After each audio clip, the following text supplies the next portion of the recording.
বন্ধুরা, আজ থেকে প্রায় 650 কোটি বছর আগে আমাদের এই পৃথিবীটা একদম অন্যরকম দেখতে ছিল। একটু ভাবুন, এমন একটা পৃথিবীর কথা যেখানে মানুষ ছিল না, যেখানে ট্রাফিকের কোনো শব্দ ছিল না, ইন্টারনেট ছিল না, আর না ছিল কোনো বড় বিল্ডিং। সেখানে শুধু একটাই রাজত্ব ছিল, আর সেটা হলো ডাইনোসরদের। সমুদ্রের গভীরতা থেকে আকাশের চূড়া পর্যন্ত সব জায়গায় এদেরই দাপট ছিল। 1,00,000 কেজি ওজনের জিপ থেকে শুরু করে 4টে হাতির চেয়েও বড় পাখি এখানে উড়ে বেড়াতো। এই প্রাণীগুলো এতটাই শক্তিশালী ছিল যে পৃথিবীতে এদের রাজত্ব চিরকাল চলবে। কিন্তু তারা কি জানতো যে মহাকাশের অন্ধকারে একটা মৃত্যু তাদের দিকে দ্রুত গতিতে ধেয়ে আসছে? মাত্র কয়েক ঘন্টার মধ্যে কোটি কোটি বছরের এই সাম্রাজ্য ছাইয়ের সাথে মিশে যেতে চলেছিল। আসলে সেই দিন কি ঘটেছিল? সেই গ্রহাণুটি কোথা থেকে এসেছিল? আর সবচেয়ে বড় প্রশ্ন, যখন এত বিশাল প্রাণী শেষ হয়ে গেল, তখন আমাদের পূর্বপুরুষেরা কোথায়, কিভাবে বেঁচে রইল?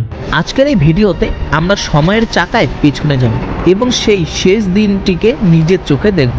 সেই সময় পৃথিবীতে অক্সিজেনের মাত্রা আজকের তুলনায় অনেক বেশি ছিল।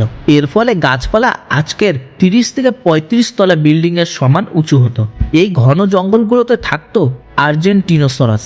এই জীবগুলো প্রায় 8 তলা সমান উঁচু হতো।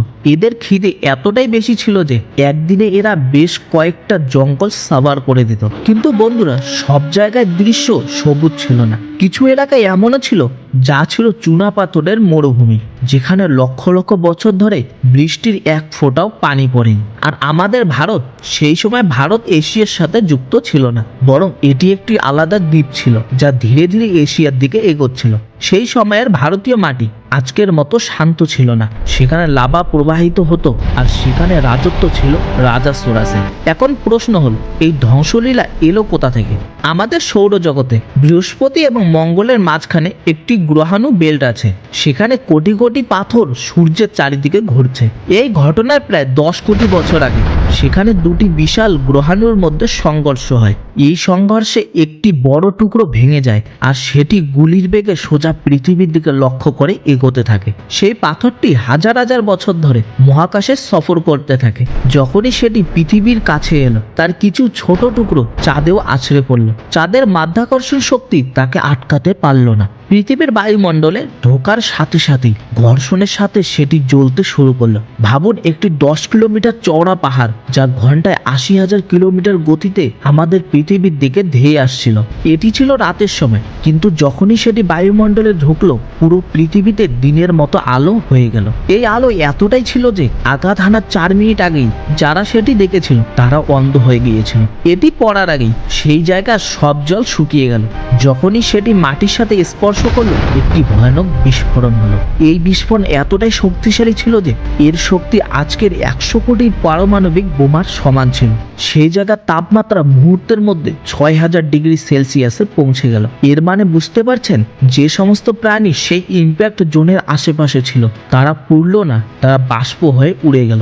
মাত্র 5 সেকেন্ডের মধ্যে 150 কিলোমিটার এলাকার মাটি মহাকাশে ছিটকে গেল। একটা শক ওয়েভ সেকেন্ডে 550 কিলোমিটার গতিতে সামনে এগিয়ে গেল। ধাক্কাটা এতটাই জোরে ছিল যে পৃথিবীর ভেতর পর্যন্ত কেঁপে উঠল। ভয়ানক ভূমিকম্প শুরু হয়ে গেল। আগ্নেয়গিরিগুলো যা বছরের পর বছর শান্ত ছিল, সেগুলো ফেটে পড়ল। কিন্তু আসল মৃত্যু তো আসা তখনও বাকি ছিল। এই বিস্ফোরণ আর আগুন এতটাই ধুলো আর ছাই তৈরি করলো যে তা পৃথিবীকে চারিদিক থেকে ঘিরে ফেললো। মাত্র 5 ঘন্টার মধ্যে পুরো পৃথিবী ধুলোয় ঢেকে গেল।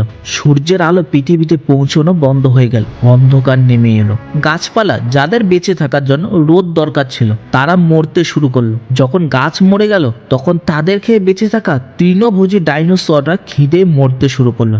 আর যখন তৃণভোজীরা মরে গেল, তখন মাংসাশী ডাইনোসরদের কাছে খাওয়ার মতো আর কিছুই রইল না। কিছুদিন পর বিষাক্ত বৃষ্টি হতে শুরু করলো। সমুদ্রও বিষাক্ত হয়ে গেল, যার ফলে জলে থাকা বিশাল জীবরাও শেষ হয়ে গেল। পৃথিবীর 70% জীবন পুরোপুরি বিলুপ্ত হয়ে গিয়েছিল। কিন্তু বন্ধুরা, গল্প এখানেই শেষ হয় না। এই ধ্বংসলীলার মাঝেও কিছু ছোট জীব তখনও বেঁচে ছিল। এরা ছিল স্তন্যপায়ী প্রাণী। এরা কিভাবে বেঁচে গেল? কারণ এদের মাটির নিচে থাকার অভ্যাস ছিল। মাটির নিচে উষ্ণতা ছিল, আর তারা বাইরের আগুন থেকে বাঁচতে পেরেছিল। তারা আকারে ছোট ছিল, তাই তাদের বেশি খাবারের প্রয়োজন ছিল না। তারা পোকামাকড় বা মরা প্রাণীদের মাংস খেয়েই বেঁচে থাকতো। ডাইনোসরদের যাওয়ার পর এই ছোট স্তন্যপায়ীদের বংশ বিস্তার করার সুযোগ এলো। যদি সেই গ্রহাণুটি সেদিন না পড়তো, তবে হয়তো আজও পৃথিবীতে ডাইনোসরদের রাজত্ব থাকতো। তো বন্ধুরা, এই ছিল সেই দিনের কাহিনী যা পৃথিবীর ইতিহাস বদলে দিয়েছিল। আপনাদের কি মনে হয়, যদি ডাইনোসররা আজ বেঁচে থাকতো, তবে কি আমরা তাদের সঙ্গে থাকতে পারতাম? নিজেদের উত্তর কমেন্টে অবশ্যই জানাবেন।